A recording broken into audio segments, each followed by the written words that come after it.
Pedro está inquieto. Hoy es martes y no ha podido dormir bien. Ayer tampoco, aunque por un motivo bien distinto. En efecto, el domingo terminó el día pletórico de alegría.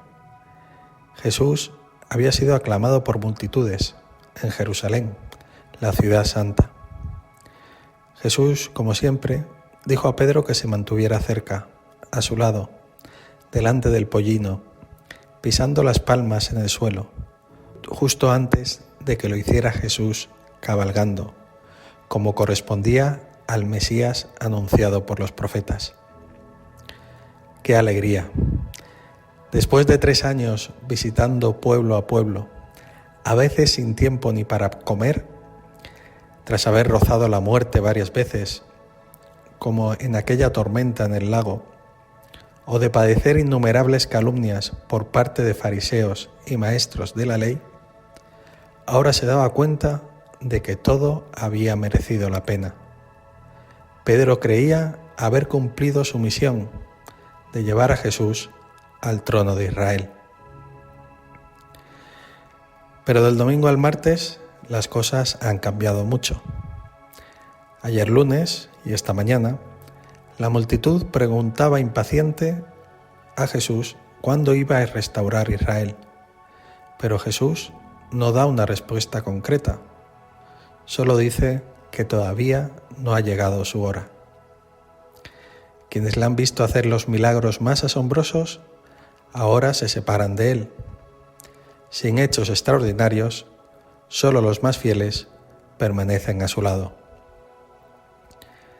Sin embargo, esta mañana Pedro ha descubierto un milagro que había pasado desapercibido a los demás apóstoles.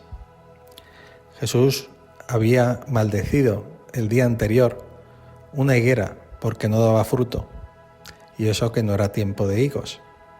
Hoy esa higuera estaba muerta y seca. Con este suceso a Pedro le invade la preocupación. No puede fallar ahora que ha llegado el momento decisivo. Nada debe impedir el triunfo de Jesús. Él sí será fiel, no le abandonará. Desde que vio la higuera seca, no ha parado de repetir a Jesús, tanto en público como en privado: yo daré mi vida por ti, aunque todos te abandonen, yo no lo haré.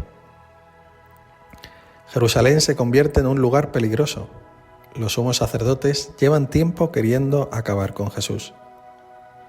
Los apóstoles están solos. Si Jesús no hace milagros o les da milagrosamente de comer, el resto cambia cobardemente de bando. El pueblo le va a traicionar. Pedro lo intuye, pero él no lo hará. Se lo ha prometido a Jesús y por nada del mundo incumplirá su palabra. El agobio empieza a crecer. Pedro se toma muy en serio su responsabilidad. A mediodía decide dar un paso más. Encarga a su hermano Andrés que le consiga una espada. La llevará discretamente, escondida en la túnica. Sabe que Jesús no quiere que porten armas, pero él huele el peligro.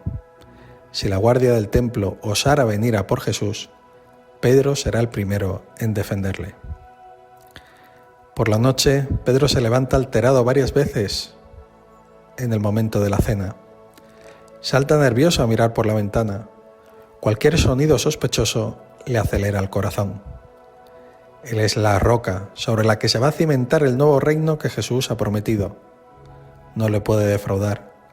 El Mesías ha depositado su confianza en él. El resto de la historia ya lo conocemos. En la última cena, Pedro repite su promesa de fidelidad y Jesús le anuncia que le traicionará esa misma noche.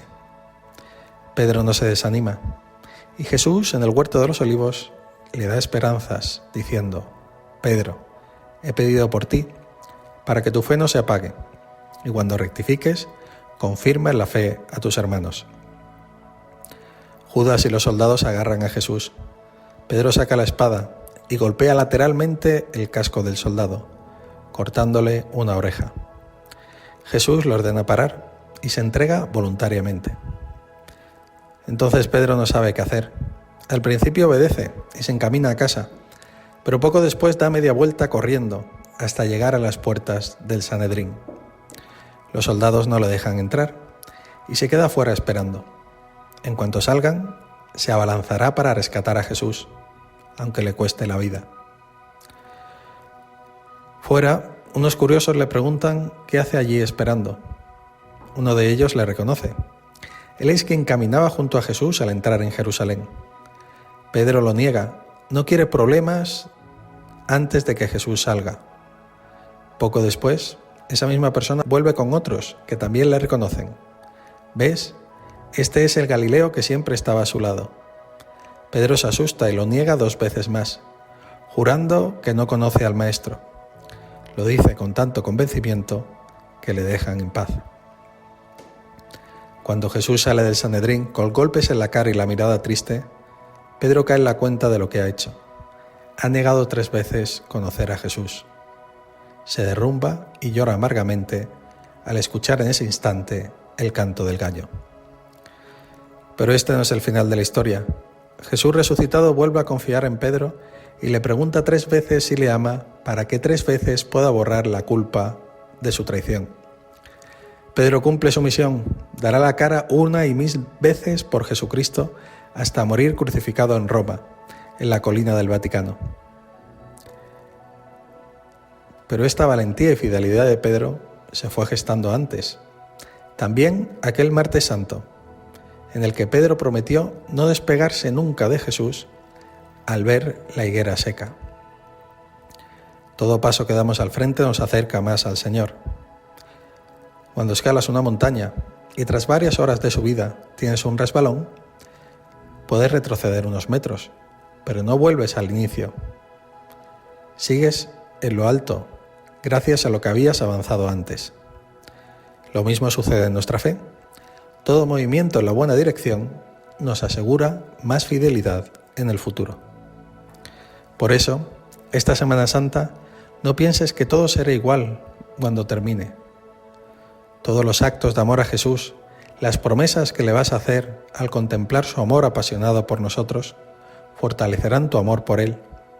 Lo harán más duro como una roca. Y por eso, como sucedió en Pedro, aunque lleguen después tormentas y riadas que causen estragos en tu alma, el edificio de tu fe en Jesucristo se mantendrá en pie hasta el último día.